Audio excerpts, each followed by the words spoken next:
नमस्कार इंदौर वासियों, मैं डॉक्टर रविरल जैन हूँ। मैं बॉम्बे हॉस्पिटल इंदौर में कार्यरत हूँ और मैं पेट का विशेषज्ञ सर्जन हूँ।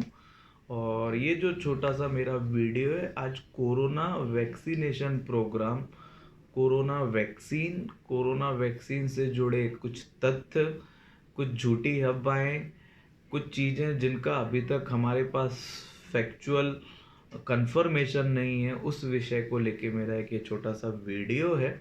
मैं इस वैक्सीनेशन का कोई विशेषज्ञ नहीं हूँ, ना ही मैं इस फील्ड से बिलोंग करता हूँ, पर मेरा एक छोटा सा कर्तव्य है कि लोगों तक मैं उनकी सामान्य भाषा में वैक्सीनेशन से संबंधित कुछ क्वेश्चंस और कुछ प्रश्नों का हल यदि दे पाऊँ, ताकि ये जो भ्रामिकता फैल रही है वैक्सीनेशन को प्रोग्राम लेके कि हम वैक्सीन लें या नहीं लें, या ये सेफ है, क्या ये इफेक्टिव है, इसके कुछ आपके थोड़े बहुत क्वेश्चन क्लियर हो जाए। तो सबसे पहले समझें कि ये वैक्सीन क्या होती है। ये बेसिकली आइदर एटीन्यूएटेड वायरस और सम पार्ट ऑफ वायरस और सम पार्टिकल ऑफ वायरस, ऐसा कुछ वायरस का हिस्सा जिसकी जो वायरुलेंस है, मतलब उसकी जो हमारे शरीर के अंदर डैमेज करने की क्षमता को कम करके, यदि हम उसमें कुछ पार्टिकल और कुछ अटैच करके हम उसको हमारी बॉडी में डालें तो वो डिसीज ना क्रिएट करे। मतलब वो वायरस या कुछ उसका हिस्सा हमारे शरीर में जाके वो बीमारी ना बनाए, बल्कि हमारे जो लड़ने वाले सेल्स होते हैं, जैसे example antibodies, T cells, B cells, हमारे शरीर के लड़ने की क्षमता, प्रतिरोधात्मकता क्षमता को डेवलप करे। एक भाषा में मैं कह सकता हूँ कि इन्फेक्शन तो हुआ, पर इतना सब ऑप्टिमल और सब क्लिनिकल हुआ कि मुझे मेरे शरीर को कुछ डैमेज नहीं हुआ, पर मेरी एंटीबॉडी इतनी स्ट्रांग बन गई कि जब अगली बार एक्चुअल वायरस आएगा तो मुझे डैमेज ना पहुंचे। तो that is how the vaccine work. अब जो मोस्ट इम्पॉर्टेंट क्वेश्चन जिस पे 2 दिन से और 3 दिन से मैं लिटरली जो डिस्कशन सुन रहा हूँ और बहस हो रही है, इफिकेसी और सेफ्टी। मतलब यदि ये वैक्सीन मैं लेता हूँ तो क्या ये इफ़ेक्टिव होगी, क्या ये कारगर होगी, और दूसरा यदि मैं वैक्सीन लेता हूँ तो मुझे इससे कोई हानि तो नहीं है, क्या मेरी जान तो नहीं जा सकती है, क्या मुझे कोई बीमारी तो नहीं हो जाएगी, क्या मुझे कोई अनटूवर्ड साइड इफेक्ट तो नहीं होगा। These are two main concern. तो सबसे पहले मैं आपको वैक्सीन के बारे में जो बताऊं, basically like for example start करें कोवैक्सीन से।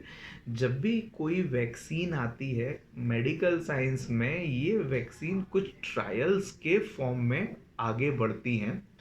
तो लाइक ये जो कोवैक्सीन है, for example Hyderabad based company ने जो जिसको बनाया है, फेज़ 1 फेज़ 2 ट्रायल से सक्सेसफुल होके निकली। फिर इसको एक और अप्रूवल मिला, फिर इसको एक फेज़ 3 बड़ा ट्रायल होता है उसमें गए, जिसके इंटरिम एनालिसिस। देखिए क्या होता है, कभी भी जब वैक्सीन्स के ट्रायल्स होते हैं और वैक्सीन का जब डाटा इंटरप्रिटेशन होता है, perfect interpretation and prediction is not possible for anyone. Because क्या होता है कि हमको परफेक्ट इफिकेसी और साइड इफेक्ट प्रोफाइल जाने के लिए हमको long term follow up data चाहिए। बट इस प्रॉब्लम को आप समझिए, यदि मेरे सामने corona pandemic is going on और मैं इतने लॉन्ग टाइम के लिए वेट यदि नहीं कर सकता हूँ, तो किसी कारणवश गवर्नमेंट या फिर जो अथॉरिटीज़ होती हैं ये वैक्सीनेशन को अप्रूवल देती हैं ताकि ज़्यादा से ज़्यादा लोगों को फ़ायदा पहुंच पाए। तो intention of government and intention of everyone is good only, ताकि आप इस पेंडेमिक से मुक्त हों, पेंडेमिक से आप इस बीमारी से भय मुक्त हों और इस बीमारी से आप दूर हों। सो आफ्टर फेज़ 3 ट्रायल, ये वैक्सीनेशन जो प्रोग्राम जो रन होता है, आफ्टर फेज़ 3 ट्रायल गवर्नमेंट की जो अथॉरिटीज़ होती है वो उसको वैक्सीनेशन की परमिशन देती है।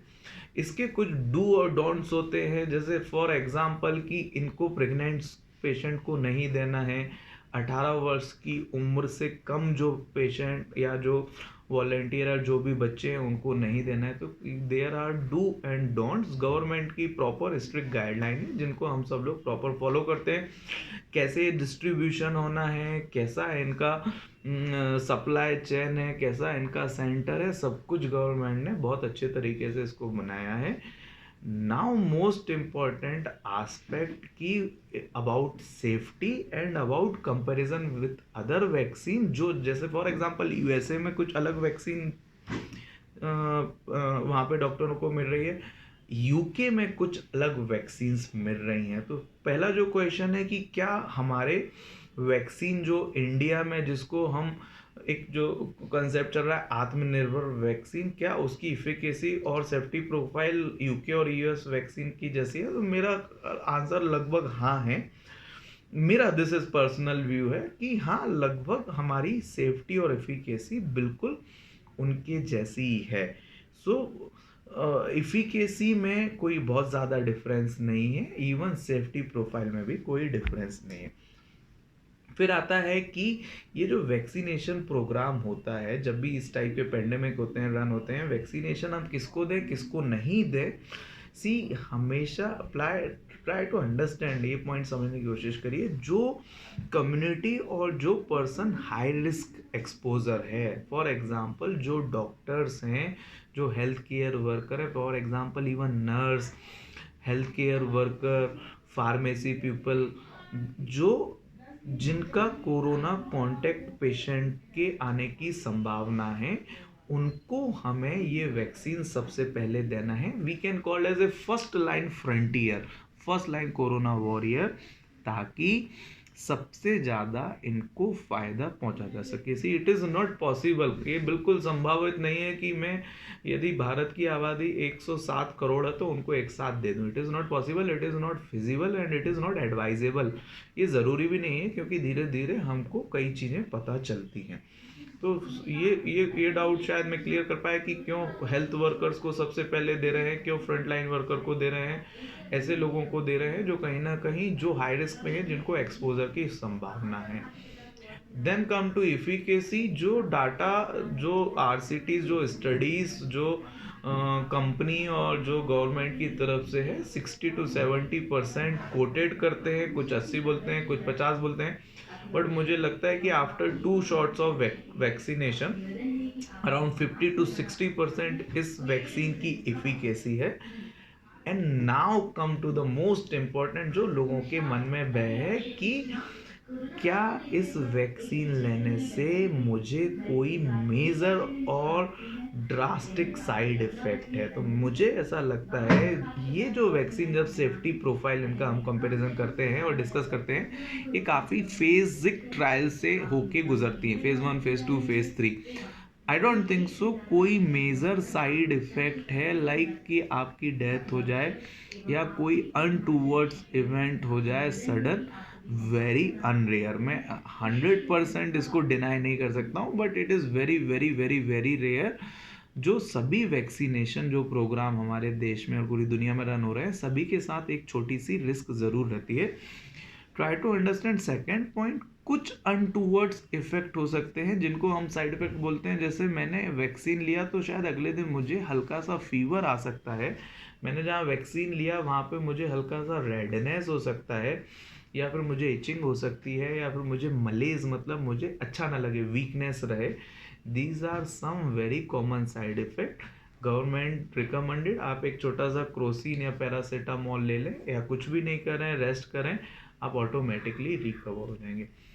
मेरा इस वीडियो को बनाने का छोटा सा पर्पस है, गवर्नमेंट ने, हमारे फ्रंट लाइन वर्कर्स ने, डॉक्टर्स ने, साइंटिस्ट ने बहुत मेहनत करी है, और हम एक सही समय पे सही तरीके से वैक्सीन प्रोग्राम को लेके आए हैं। तो मुझे लगता है कि आप लोग सभी समझदार हैं, सभी स्वतंत्र हैं, कोई भी चीज़ जो कंफर्म नहीं है उसको भ्रम ना फैलाएं, कोई भी चीज़ को गलत तरीके से रीसर्कुलेट ना करें। और मुझे लगता है कि ये वैक्सीनेशन प्रोग्राम को शायद हम आगे सक्सेसफुल कर पाएँ। और जब हमारे पास वैक्सीन नहीं थी, सिर्फ हम जब मास्क पहन रहे थे, हाथ धो रहे थे, तो everyone is waiting for vaccine. Now from tomorrow 16 तारीख से हम लोग वैक्सीन के साथ, गवर्नमेंट आ रही है, तो मुझे लगता है इसको बहुत पॉजिटिव नोट्स से हमको वेलकम करना है। जो भी हमारी तरफ से हम लोग इसको हेल्प कर सकते हैं हमको करना है। And see at the end or at the last this is not a compulsory programme. That compulsory programme मतलब आपको कोई फोर्स नहीं कर रहा है। ट्राई टू अंडरस्टैंड कि आपको बिठा के ज़बरदस्ती वैक्सीन लगा देंगे। You are feel free to decide, you are feel free to choose. आप डिसाइड कर सकते हैं, स्वतंत्र हैं आप, समझदारी है, आपका विवेक उपयोग करें।